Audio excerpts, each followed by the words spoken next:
Welcome back to Morgan Hill Farms. It is a hot, steamy July day, and I've got the entire family down here in the garden with me harvesting all of our potatoes.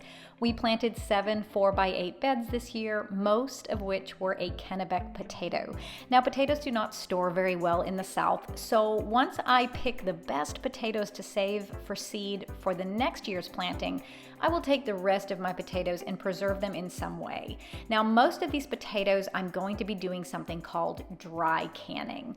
Now, dry canning is a method of pressure canning where you're not adding any additional liquid to the item that you're working with. Now, this particular method was developed by Diane Devereaux. She's also known as the Canning Diva. She's an author of the book called The Complete Guide to Pressure Canning, and then she also has a blog online. When she developed and tested this recipe, she had the product sent off to an independent lab to see if there was any traces of botulism in the final product, and those lab results came back negative. Now, let me just be clear in saying that this is not a method that is approved by the National Centers for Food Home Preservation, so you just need to make the choice, your kitchen, your rules, if you feel that this is safe, if you feel that it is not. But like I said, an independent lab did do the testing, and we have been using this method for the last couple of years. The first thing that you're gonna wanna do with your potatoes is give them a really nice scrubbing. So I'm washing them under regular water here, but I'm also using a little bit of soap just to make sure I get my potatoes really, really clean. Typically, when you're pressure canning potatoes, it said that you should peel them, but this method was tested with the peels left on the potatoes, so that is what we are going to do, because peeling all of these potatoes would be extremely time consuming. So when we get ready to chop these potatoes up, we will make sure to take all of the bad spots off of these, any blemishes, any diseased areas, anything that just doesn't look perfect is going to get cut out of these potatoes and not put into those canning jars. You can cut your potatoes into any shape that you'd like. Sometimes people will cut them into a French fry style. We are just cutting them in about 1-inch chunks to fit into our jars.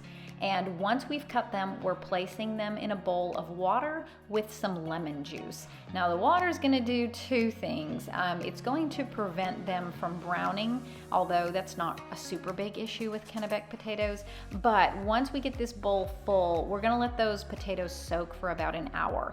And then we are going to drain them, rinse them, and we're going to repeat that soaking 3 times. Now, with Kennebec potatoes, there's not a huge amount of starch, but if you're using something like a russet potato or even a red potato, I would suggest really making sure that you stick with those 3 soaks and rinses to make sure that you get rid of as much starch as possible. With the Kennebec, I would say that you could probably get away with just 2 soaks, but I always make sure to have them covered with water, and then I just squeeze in a few squeezes of lemon juice to prevent any browning. Okay, so now we are at our final rinse here. So we're gonna go ahead and drain these guys one more time. I will rinse them one more time, and then I'm going to get a large bath towel and put that out on my counter, because what I'm gonna do is I'm going to dump these potatoes on that, and I'm gonna take a paper towel and just sort of pat them dry. You want them as dry as possible. Now, I don't wait for them to completely dry out, but I just kind of do the best I can with the time that I have. And then we're gonna get going on adding a few things to these before we put them into the jars. So my pressure canner can hold 14 quart jars. It's an All-American 930, and I am just taking 14 teaspoons, which is equivalent to about 4 tablespoons, and I'm putting that in there, and then I'm going to toss my potatoes with all of that salt and make sure that it's really mixed in well. Now, I have seen people stuff their jars first and then just put a teaspoon of salt into that, but I've got this really nice big bus bin. If you guys run across these at Sam's Club, I would recommend getting a couple of these. These gray bins are really fantastic for food, for harvesting, for just working with in the kitchen when you have large amounts of food. So the next thing I'm going to do here is I've melted some butter, and we're gonna go ahead and pour that all over these. And just like the salt, I have seen people just take a pat of butter and place that on top of the potatoes once they're in the jar. That is a much cleaner way of doing it, but I wanted to make sure that my potatoes were completely covered and coated in that butter and salt. So we're gonna go ahead and toss these, and then we're gonna start getting them into my quart jars. I am using wide mouth quart jars because to put these potatoes into the jars, it just makes it much easier. If you have a regular mouth canning jar, that's still gonna work for you, but you're not going to be able to get your hand in there to really pack these things in.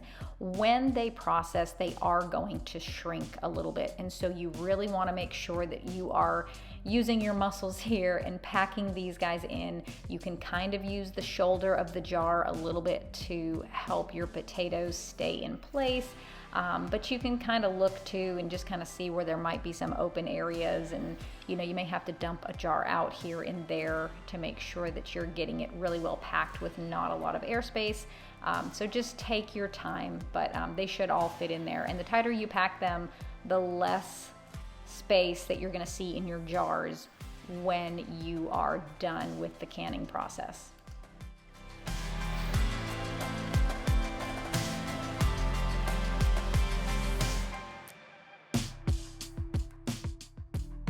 After you have finished filling your jars, you're gonna see what a greasy mess this is.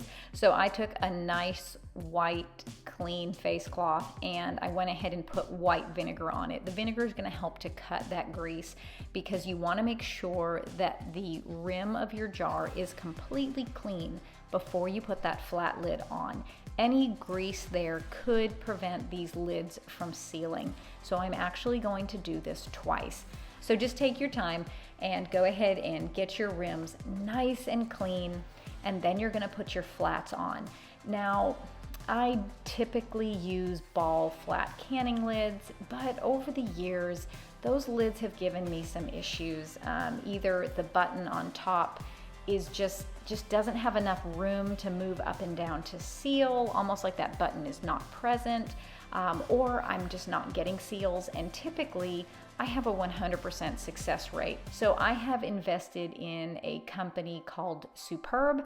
You can get those at Lehman's, you can get those from Azure Standard, you can order them online from the Superb company themselves, and they are just a really fantastic flat lid.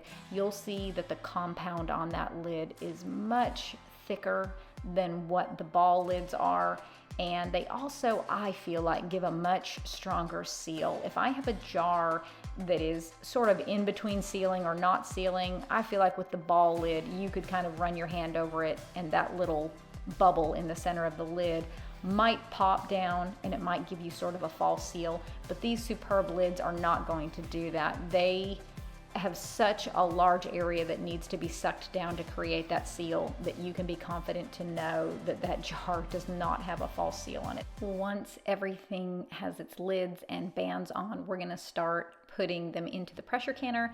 Because we're placing jars with cold food into the canner, you want to make sure that you're starting with a cold canner. So I just started my burner and now I'm going to load my jars into it. My canner can hold 14 quart jars, 7 on the bottom, and I'm going to place a trivet here, and then it will also hold 7 more on the top for a total of 14 quart jars at a time.